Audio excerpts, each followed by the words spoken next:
First of all, let me say thank you to our Mass servers this morning.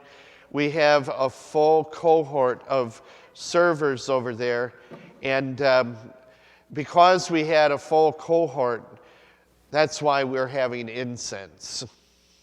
So don't blame me for the incense, blame them, right? It's kind of nice to have the special things on such a special feast day. And I wanted to mention just a few things that I mentioned last night at our Mass as well. The first thing that I think everybody is aware is that this celebration of the Immaculate Conception is not the Immaculate Conception of Jesus, but rather the Immaculate Conception of Mary. And a lot of people get confused because we just read from the Gospel of Luke the Annunciation account, where the angel comes to Mary and says, "You're going to have a baby." And so we get confused that that reading is there. But this is really a feast about Mary and how she has, over her lifetime, cooperated with God and God's plan. And so forevermore, if somebody tells you the Feast of the Immaculate Conception is about Jesus being born, you guys are going to be able to say, no, it's about Mary, right? Okay, good. So let's get that cleared up. The second thing that I wanted to mention this morning was that what Jesus Christ was by his divine nature, Mary was by his grace.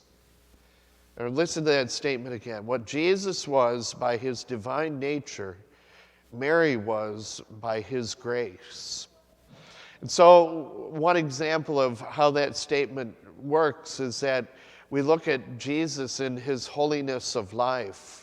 And of course, because he's God, he's holy, to be revered.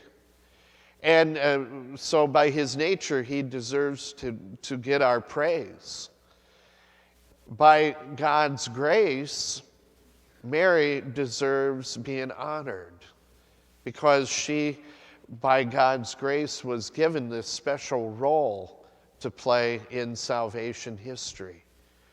And so we can look at a number of attributes about both Jesus and the Blessed Virgin Mary, and we could say that it's by Jesus Christ's divine nature, in that natural way, that she was able to be holy because of the grace he gave her.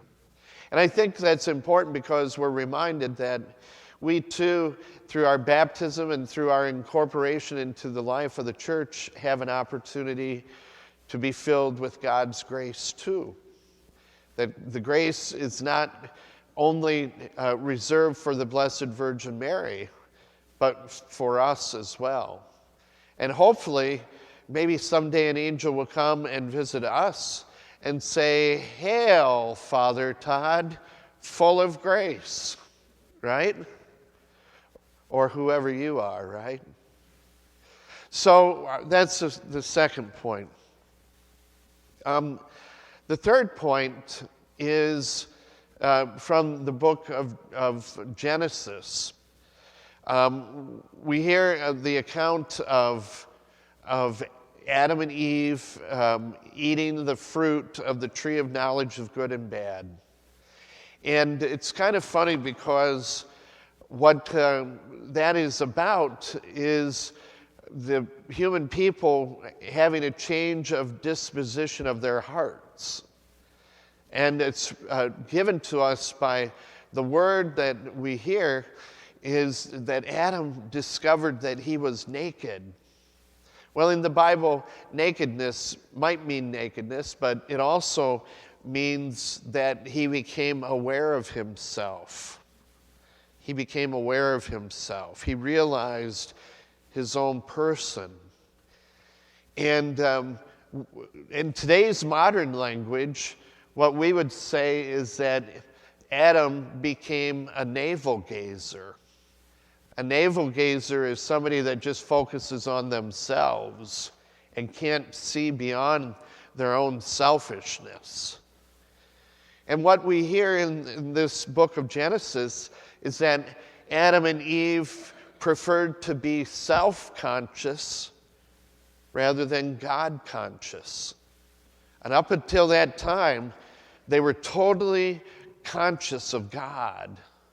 They were totally in tune with God. And because they disobeyed him, ate the fruit, their eyes were open and they became self-conscious. And unfortunately, they preferred self-consciousness over God consciousness. Think about how much better the world would be if that didn't happen. That if we spent all our days being God conscious rather than self-conscious and selfish. And we know so many problems in the world come because people, are more interested in being self-conscious and motivated for themselves than motivated for God. And that's an important piece of this feast day, because what we see in the Blessed Virgin Mary is that she was God conscious. She was aware of that desire. And in fact, we only hear one line in the gospel that would indicate to us that she might have been self-conscious. It's when she was told she's going to have a baby and she says, but I have no relations with a man. How can this be? That's the only moment of self-consciousness. But otherwise, being totally God-conscious, totally preferring to be aware of God in her life, she said yes. So we need to think about that in our world. And I know you kids understand how sometimes we're navel-gazing too much. We're not concerned about God, we're more concerned about ourselves. So Mary is a great example for us not to be that way. Finally, as we reflect on this feast day, there's a very important shift that happens in the relationship of God with humanity, with this feast day and with the Immaculate Conception of Mary.